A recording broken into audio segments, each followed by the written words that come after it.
Para ulama salaf kita dari sahabat dan tabi'in, tabi'in, orang-orang saleh yang sudah faham wahyu Al-Quran dan Sunnah, maka mereka selalu lisannya kalau lagi tidak ngomong sama orang dua hal, alhamdulillah atau astagfirullah, terus begitu. Sampai mereka itu kalau lagi jalan dari rumahnya ke tokonya di Baghdad dulu, di Irak, di Madinah, di Mekah, di tempat-tempat mereka mau buka usaha, atau mereka dari rumahnya menuju ke masjid mau mengajar, maka selalu lisannya alhamdulillah, alhamdulillah, alhamdulillah, alhamdulillah, alhamdulillah, non-stop. Atau mereka mengatakan astagfirullah wa atubu ilaih, astagfirullah wa atubu ilaih, astagfirullah, terus nggak pernah berhenti, gitu kan.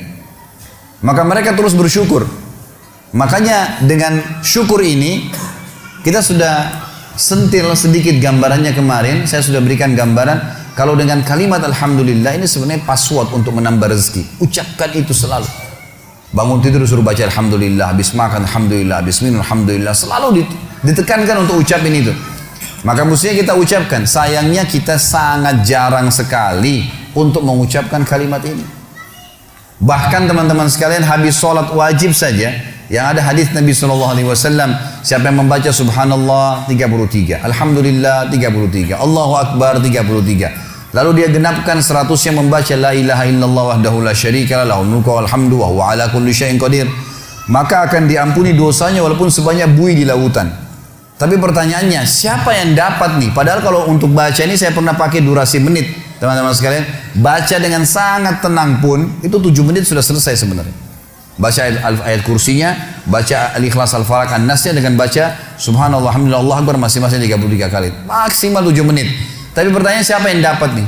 Karena banyak orang tidak menganggap penting untuk mengucapkan zikir kepada Allah, terutama masalah alhamdulillah. Maka mereka buru-buru sekali. Subhanallah, subhanallah, alhamdulillah, alhamdulillah, alhamdulillah, Allah akbar, Allah akbar, Allah akbar, Allah akbar. Apa ini? Bagaimana bisa dapat gitu kan? Bagaimana kalau seandainya Anda sedang kerja di perusahaan ingin minta dinaikkan gajinya? Bagaimana tulisannya itu, permohonannya kepada yang terhormat pimpinan perusahaan, dirut ya di tempat saya telah mengabdi selama 10 tahun, disebutkanlah kebaikan-kebaikannya, perusahaan ini juga baik, saya berharap bisa dinaikin 1 tingkat jabatan saja, atau dinaikin gaji saya sekian persen. Atas kerjanya kami ucapkan terima kasih, taruh di ruangan dirutnya. Kira-kira berani nggak pegawai ini ketuk-ketuk, mana tadi kemarin tuh yang saya sudah ajukan, gitu kan? Nggak bisa nunggu sebulan belum datang, sabar. Kenapa? Kalau doa rewel gitu. Mestinya sabar kepada Allah Subhanahu Wa Taala. Allah tahu kebutuhan kita kok. Allah tahu kebutuhan hamba-hambanya.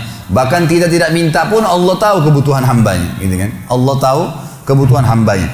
Jadi harusnya bersyukur teman-teman sekalian. Kita biasakan bersyukur kepada Allah Subhanahu Wa Taala.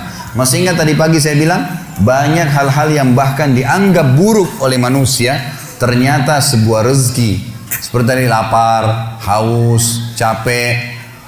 Mulai sekarang jangan kalau lapar bilang aduh lapar, nggak boleh. Karena kalau tidak lapar nggak enak kita makan. Mestinya alhamdulillah saya lapar. Itu aja mestinya kita syukurin. Hal-hal yang kita anggap buruk juga sebuah nikmat sebenarnya. Karena tanpa lapar tidak enak orang makan. Kalau haus, alhamdulillah saya haus. Karena memang kalau tidak haus nggak enak kita minum. Begitu pula dengan capek, alhamdulillah saya capek. Karena dengan capek enak rasanya tidur itu. Tapi kalau tidak capek kita nggak enak tidurnya, gitu kan? Bahkan kadang-kadang kita gelisah bangun tengah malam karena sudah terlalu banyak tidur. Coba kalau kita capek luar biasa, mestinya lisan kita mengatakan alhamdulillah. Allah menyebutkan dalil tentang pentingnya bersyukur ini di dalam surah Al-Ankabut, surah nomor 29 ayat 17. A'udzu billahi minasyaitonir rajim. Innama ta'buduna min dunillahi awthanan wa takhluquna ifka. Sesungguhnya kata Allah, semua yang kalian sembah selain Allah adalah berhala-berhala. Patunglah, pohonlah, apalah, semuanya itu berhala kata Allah. Dan kalian membuatnya dengan ifka, kedustaan. Orang yang berhala, dia sendiri yang pahat matanya, dia sendiri yang buat hidungnya, dia sendiri yang buat kepalanya, topinya, apalah. Kemudian dianggap, oh ini Tuhan. Gimana cara? Kata Allah ini ifka, ini kedustaan. Kalian dustain diri kalian sendiri kata Allah. Semua yang kalian sembah selain Allah itu berhala-berhala yang kalian karang-karang, kalian dustain diri kalian sendiri. Dan subhanallah kebanyakan orang ujung-ujungnya ini karena masalah duit saja.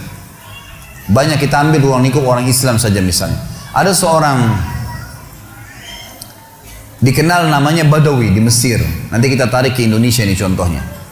Badawi ini di Mesir sebenarnya dulunya bukan seorang alim ulama, orang biasa, tapi dikenal di masyarakat. Waktu dia meninggal, karena dia sering baik sama masyarakat, ada satu masyarakat wakafin tanah di kebunnya, ini buat kuburannya si Badawi. Berjalan waktu, ahli waris pemilik kebun menjual tanah-tanah mereka, akhirnya sampai membuat kuburan tersebut berada di pinggir jalan. Lewatlah dua orang yang fasik. Fasik ini muslim lebih banyak dosanya, nggak memikirkan masalah, nggak takut dengan akhirat, nggak takut dengan dosa-dosanya, nggak pernah berpikir masalah neraka. Maka lewat, ban mobilnya pecah pas dekat di seberang kuburan itu, seberang jalan.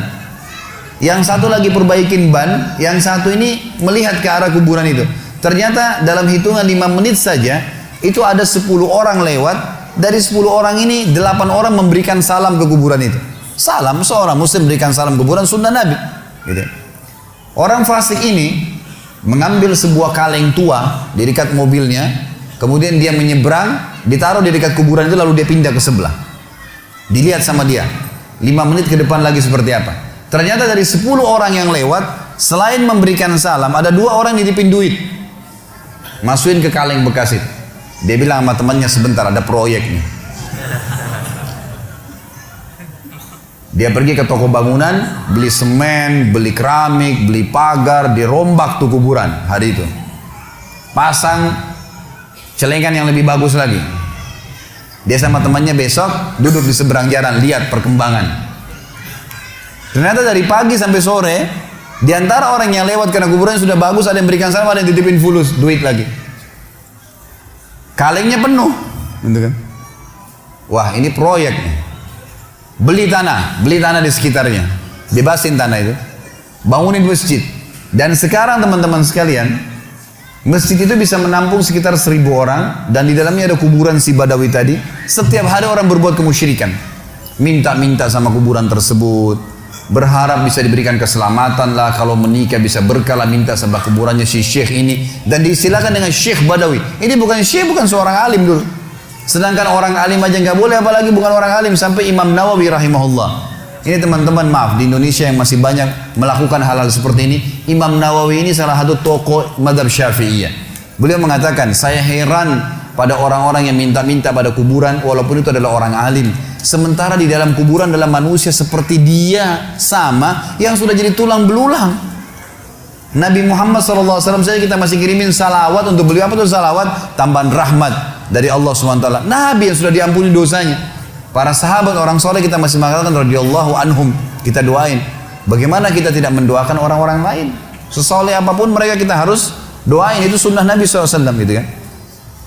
Subhanallah, saya pernah mendatangi sebuah kota di Indonesia ini. Ada satu masjid tua sekali. Saya sholat di situ, dan ini bekas peninggalan kerajaan. Begitu saya keluar dari masjid itu, ada satu ruangan rupanya di sebelah kiri masjid, kecil sekali, mungkin cuma bisa nampung 5-6 orang di dalam, dan ada orang duduk di atas tembok dekat pintunya. Lalu kemudian ditutup pintu tersebut, dia sambil nunggu. Saya lewat, terus saya tanya teman saya, ini tempat apa ini? Dia bilang ini dalamnya kuburan. Terus untuk apa orang itu duduk di atas pintu? Dia bilang itu penjaga pintunya. Terus apa yang dilakukan? Dibukain pintu sama dia, sebentar, nanti antum lihat ada 5 orang yang keluar, di dalam sudah minta-minta kepada kuburan tersebut, nanti gantian lagi 5 orang lagi masuk antri. Begitu terus, gitu kan. Dan akhirnya penjaga kuburan diberikan duit oleh dia. Subhanallah, saya bilang subhanallah, maha suci Allah. Di mana mereka dari sabda Nabi SAW kepada Abdullah bin Abbas, wahai anak kecil, kalau kau minta tolong hanya minta tolong kepada Allah. Di mana mereka dari perkataan Imam Nawawi tadi, kalau mestinya mereka mengirimkan doa untuk orang mati, bukan malah mereka minta-minta kepada mereka. Ada ajaran agama kita jelas, tapi seperti itulah, subhanallah. Dan ujung-ujungnya di belakangnya ternyata pengumpulan dana lagi, gitu kan. Ini banyak orang yang tidak sadar dan membiarkan manusia terjerumus hanya karena ingin mendapatkan rezeki yang dasarnya sebenarnya sudah ada sumbernya, tadi sudah saya jelaskan. Kata Allah Subhanahu wa taala, teman-teman sekalian, innama ta'buduna min dunillahi awthanan wa takhluquna ifka. Semua yang kalian seru selain Allah, maka itu awthan, berhala-berhala, dan kalian membuatnya itu ifka, dengan kedustaan. Innal ladzina ta'buduna min dunillah, semua yang kalian sembah selain Allah, kalian seru minta tolong apapun sama mereka, la yamlikuna lakum rizqa, mereka tidak memiliki rezeki untuk kalian. Fabtagu indallahi rizq, Hanya mintalah kepada Allah satu-satunya rezeki itu. Wa'buduhu, dan patulah padanya. Yang dia perintahkan kerjakan, yang dia larang tinggalkan. Yang halal nikmatin, yang haram tinggalkan. Washkuru lahu, ini saksi bahasan kita. Dan syukuri, alhamdulillah, alhamdulillah. Ilaihi turja'un, kalian akan dikembalikan kepadanya nanti. Dalil yang kedua masalah syukur. Ini pilar pertama untuk menambah rezeki itu teman-teman sekalian, bersyukur. Surah Saba, surah nomor 34 ayat 15. Allah Subhanahu wa taala berfirman, A'udzubillahi minasyaitonirrajim, laqad kana li sab'in fi maskanihim ayah. Saba ini teman-teman sekalian, surah Saba, surah nomor 34, nama lainnya negeri Yaman. Zaman dulu, di zaman Ibrahim alaihissalam, Saba itu namanya negeri Yaman, gitu kan. Dulu subur sekali negeri Yaman itu. Dan Allah Subhanahu wa taala menceritakan tentang keadaan mereka dalam surah Saba ayat 15 ini. Sesungguhnya di negeri Saba di zaman dulu itu di kehidupan mereka ada tanda-tanda kebesaran Allah. Jannatani ayyamini wa shimal. Di sisi timur dan baratnya itu ada kebun-kebun yang lebat. Dijelaskan dalam sebuah riwayat Nabi SAW bahwasanya dulu di negeri Saba ini ada Saddul Ma'rib namanya. Ada bendungan Ma'rib. Bendungan Ma'rib ini teman-teman sekalian dibuat dengan ilmu yang Allah berikan kepada mereka dan mereka beriman kepada Allah. Maka membuat akhirnya di musim panas pun mereka tetap punya sayur-sayuran. Semua di barat negeri Sabah sayur-sayuran, di bagian timurnya adalah buah-buahan, dan sampai mereka menjadi pemasok terbesar di dunia pada saat itu. Maka Allah mengatakan, kulu min rizki rabbikum washkurulah. Kata kuncinya, makanlah, nikmatilah itu semua, tapi syukuri, bersyukur kepada Allah. Kata Allah, kalau kalian bersyukur, baldatun tayyibah, negeri kalian pasti akan jadi baik, wa rabbun ghafur, dan kalian akan menemukan Tuhan kalian adalah zat yang maha pengampun.